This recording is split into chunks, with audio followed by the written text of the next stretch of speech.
I've noticed something interesting about society and culture. Everything risky requires a license. So learning to drive, owning a gun, getting married. There's a certain...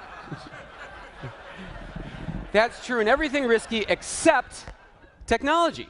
For some reason, there's no standard syllabus. There's no basic course. They just sort of give you your computer and then kick you out of the nest. You're supposed to learn this stuff how? Just by osmosis. Nobody ever sits down and tells you this is how it works. So today, I'm going to tell you 10 things that you thought everybody knew, but it turns out they don't. All right, first of all, on the web, when you're on the web and you want to scroll down, don't pick up the mouse and use the scroll bar. That's a terrible waste of time. Do that only if you're paid by the hour. Instead, hit the space bar. The space bar scrolls down one page. Hold down the shift key to scroll back up again.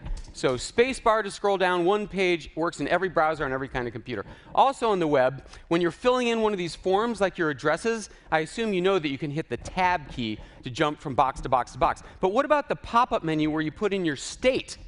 Don't open the pop-up menu. That's a terrible waste of calories. Type the first letter of your state over and over and over. So if you want Connecticut, go CCC. If you want Texas, go TT. And you jump right to that thing without even opening the pop-up menu. Also on the web, when the text is too small, what you do is hold down the control key and hit plus, plus, plus. You make the text larger with each tap. It works on every computer, every web browser, or minus, minus, minus to get smaller again. If you're on the Mac, it might be Command instead. When you're typing on your BlackBerry, Android, iPhone, don't bother switching layouts to the punctuation layout to hit the period and then a space and then try to capitalize the next letter. Just hit the space bar twice. The phone puts the period, the space, and the capital for you. Go space, space. It is totally amazing. Also, when it comes to cell phones, on all phones, if you want to redial somebody that you've dialed before, all you have to do is hit the call button, and it puts the last phone number into the box for you. And at that point, you can hit call again to actually dial it. So you don't need to go into the recent calls list. So if you're trying to get through to somebody, just hit the call button again. Here's something that drives me crazy. When I call you and leave a message on your voicemail, I hear you saying, leave a message, and then I get these 15 seconds of frickin' instructions like we haven't had answering machines for 45 years. I'm not bitter. So it turns out there's a keyboard shortcut that lets you jump directly to the beep like this. Unfortunately, the carriers didn't adopt the same keystroke.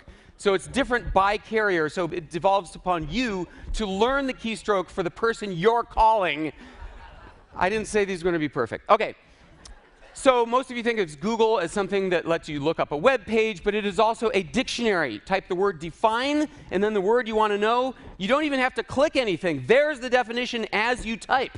It's also a complete FAA database. Type the name of the airline and the flight. It shows you where the flight is, the gate, the terminal, how long till it lands. You don't need an app for that. It's also unit and currency conversion. Again, you don't have to click one of the results. Just type it into the box, and there's your answer.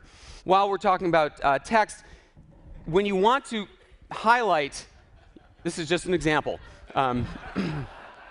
When you want to highlight a word, please don't waste your life dragging across it with the mouse like a newbie. Double-click the word. Watch 200, I go double-click. It neatly selects just that word. Also, don't delete what you've highlighted. You can just type over it. This is in every program. Also, you can go double-click drag to highlight in one-word increments as you drag. Much more precise. Again, don't bother deleting. Just type over it.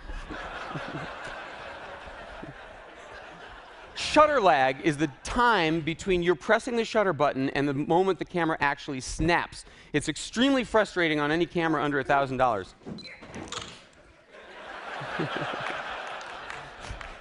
So that's because the camera needs time to calculate the focus and exposure. But if you pre-focus with a half press, leave your finger down, no shutter lag. You get it every time. I've just turned your $50 camera into a $1,000 camera with that trick. And finally, it often happens that you're giving a talk, and for some reason the audience is looking at the slide instead of at you.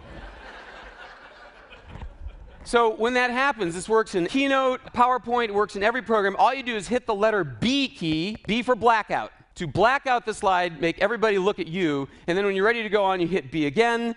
And if you're really on a roll, you can hit the W key for whiteout, and you white out the slide, and then you can hit W again to unblank it. So I know I went super fast. If you missed anything, I'll be happy to send you the list of these tips. In the meantime, congratulations, you all get your California technology license.